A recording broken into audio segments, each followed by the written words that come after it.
right, new year, new you. It's a phrase that you hear a lot when you're at the beginning of the year. But when it goes into making it a reality, it can be a little bit difficult. Oh, yeah. Physical fitness is usually near the top of the list of resolutions. But what about financial? Maybe even mental? We're covering all of those things on the first Local 4 News Over Coffee of the new year. To start it out, we'll send it out to Local 4 News Director Mike Mickle. He's at the Made Right on Division Street in Davenport with a group of people that may be able to help you get to some of those goals. Mike, good morning to you. And good morning, guys. We are at the Made Right on Division Street in Davenport, and for this Local 4 News Over Coffee, we're going to talk about fitness. So we're not just talking about physical fitness, we're going to talk financial fitness, we're going to talk about emotional wellness, all kinds of stuff, and we have another great group of folks gathered around the table. We're going to start with you, sir. Everybody introduce yourselves. My name is Todd Kerson. I'm with Rock Valley Physical Therapy. My name is Dustin Hawk, and I'm with Rock Valley Physical Therapy. I'm Mark Dan from the Iron Horse Fitness Club in Clinton, Iowa. I'm Sarah Larrabee, and I'm from Ultimate Fitness in Bettendorf and Rock Island. I'm John Nelson, financial planner with Nelson Corp Wealth Management. David Nelson, owner of Nelson Corp Wealth Management. Thank you all for waking up early with us and joining us today. I'm very appreciative that you're here. We've got a lot to talk about. You know, let's start with, I think when most people think about fitness, they start to think about physical fitness, and I've got to drop that 10, that 15, that 20 pounds. But they don't necessarily maybe think about everything else that can go into that as well. And you know, how you can get healthier emotionally by getting your finances in order. And also, it can help your emotional well-being to get your life in order and to become more physically fit as well. I want to start down here. Okay. Thanks for coming in from Clinton. I got to start with you. No problem. That's quite the drive. We appreciate it. So where do we begin? If we're looking in the mirror and saying, I don't like what I'm seeing, I don't feel good, what's the way to get started? Well, that's a great question. I mean, it's actually, first step is making it through the door, you know, and making it through the door. And when you walk into a place like that, it's the atmosphere. And people say they're going to do it at home, and you know that's awesome. If they can do it at home, do it. But when you're around other people, that's what we're all in that building to do. So they right? push you.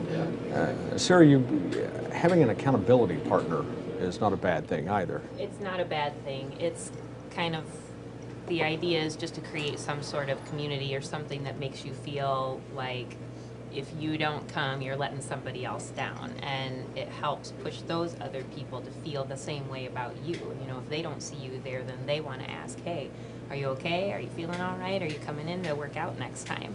That's why whether or not you pick somebody to work with just by yourself or whether you decide to join a class, it just creates that there's somebody else there that's waiting on you that wants to see you succeed also. I think it's also important to talk about how do we know when we've done too much? How do we keep from hurting ourselves, especially when you're old like me? Well, I think the thing we've always talked to our patients about, and again, I think a lot of people look at physical therapy as you're going to take care of us when we've overdone it, had an injury. But I think we get people past that phase where they're back out on their own, and the big thing I think we try and do is teach them how to manage that. And the one lesson I always try and tell, I work with a lot of runners, is that listen to your body while it's talking to you so you're not listening to it when it's screaming at you. So you have to pay attention to what you know is a normal ache and pain versus something that you definitely need to seek medical attention for, come and see an expert for it. So, what are some of the most common injuries that you guys see coming in? Anything. I mean, it's a big spectrum of just simple overuse injuries, and that's all body parts from your head to your toe.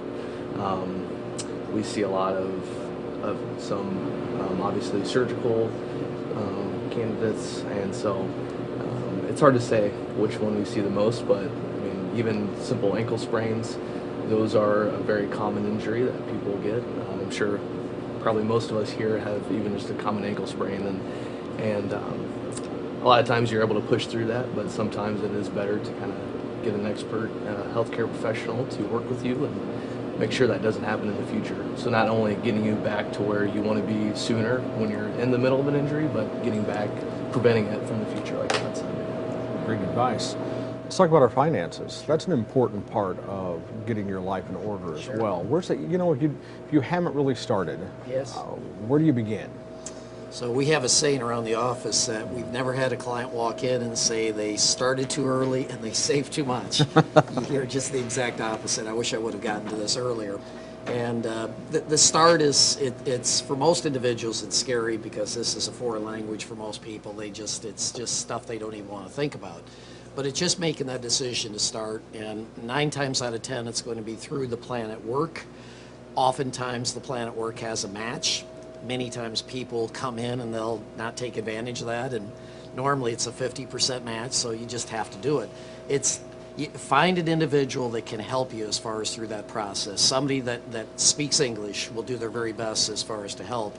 And again, learn from other people's mistakes. Don't learn from your own, and starting as early as possible is really key.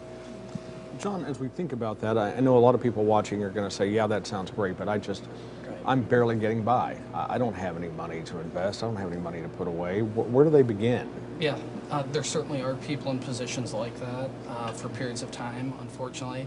But even just putting small amounts away consistently over time, the compounding effect, like David said, starting as early as possible is really the real key. So even if it's at $50 a month, if you could start there with the idea of scaling it up over time, that compounding effect can make a dramatic difference down the road.